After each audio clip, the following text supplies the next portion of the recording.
Student learning সেন্টারের official YouTube channel থেকে সবাইকে স্বাগত। আরেকটি ক্লাস 7-এর সাজেশান বা শর্ট সাজেশান না, এটা ঠিক সাজেশান বলা যায় না, এটা হচ্ছে কোশ্চেনের পার্ট।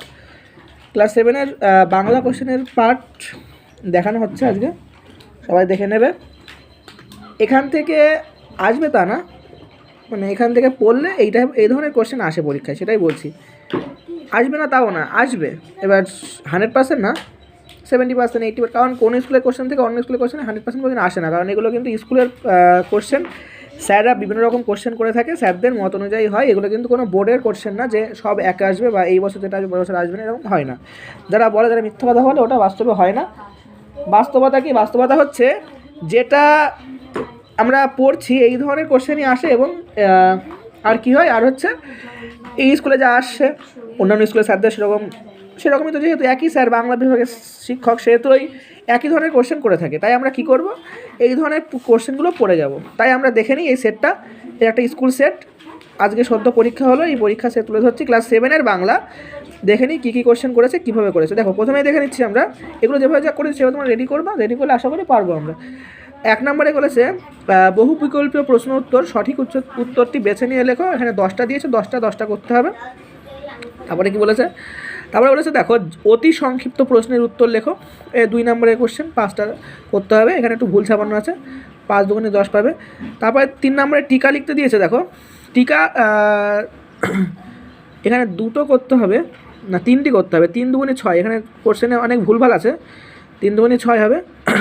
তারপরে দেখো 4 নম্বরে হচ্ছে রচনাধর্মী প্রশ্নের উত্তর দাও, 4টি করতে হবে। এখানে অনেকগুলি প্রশ্ন দেওয়া আছে, এখানে 2টো দেওয়া আছে। এই পাশে দেখে নাও, আমি পেজটা উল্টাচ্ছি এক্ষুনি, ভালো করে দেখে নেবে। ঠিক আছে, আমি পেজটা উল্টাচ্ছি, নেক্সট পেজে আসছি। নেক্সট পেজে যখনই আসি তখন দেখো, সমরেশ যে লাফিয়ে গিয়ে টুনুর কান ধরে আচ্ছা করে মলে দিয়ে বললে, এটা 1 নম্বর কোশ্চেনটা বোঝা যাচ্ছে না, ওই জন্য আমি এই কোশ্চেনটা বললাম।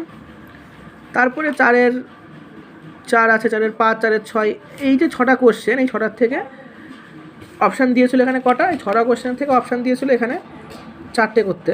4টে কিন্তু 20 মার্কস ছিল। তাহলে এই 6টা করতে হবে। এরকম দিয়েছে, এরকম তোমাদের দিতে পারে, তোমাদের স্কুলগুলোতেও কিন্তু এরকম কোশ্চেন দিতে পারে, দেখে নেবে।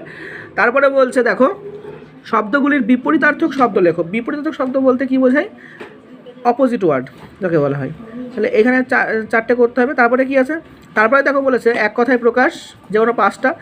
তারপরে বাগধারা লেখো 5টা, প্রবন্ধ রচনা 1টা, পথ রচনা 1টা। এই সমস্ত যা দেখালাম সেগুলো আমি আরেকবার করে জুম করে দেখিয়ে দিচ্ছি। এই সুন্দর করে এই সমস্ত কোশ্চেনের পার্টগুলো বা টপিকগুলো কিন্তু রেডি করবে, তাহলে কিন্তু তোমাদের পরীক্ষার জন্য অনেক হেল্পফুল হবে। এগুলো কিন্তু পরীক্ষা আসবে না কোনোদিনই, কিন্তু এটা হয় না। একই স্কুলের কোশ্চেন কিন্তু অন্য স্কুলে আসা খুব অসম্ভব ব্যাপার।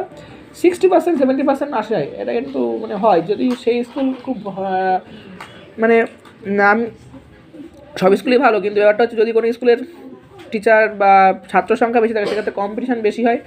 কম্পিটিশান বেশি হলে স্যাররা একটু টাফেস্ট কোশ্চেন করে। এই কম্পিটিশান বেশি যেসব স্কুলে, সেসব স্কুলের কোশ্চেন কিন্তু প্রায় 70-80% মিলে যায়, কারণ যেহেতু কম্পিটিশান বেশি হয় সেহেতু কিন্তু তারা টাফ কোশ্চেন করে, এবং অন্যান্য স্কুলে টাফ কোশ্চেন করে, সেহেতু তখন মিলে যায়। তাই জন্যে দেখবে এই কোশ্চেনগুলো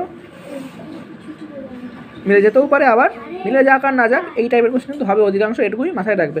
এই পেজটা দেখলে আর আবার এই পেজটা একবার ভালো করে দেখে নাও। এই সমস্ত কোশ্চেন তোমরা রেডি করবে। ধন্যবাদ স্টুডেন্ট লার্নিং সেন্টার।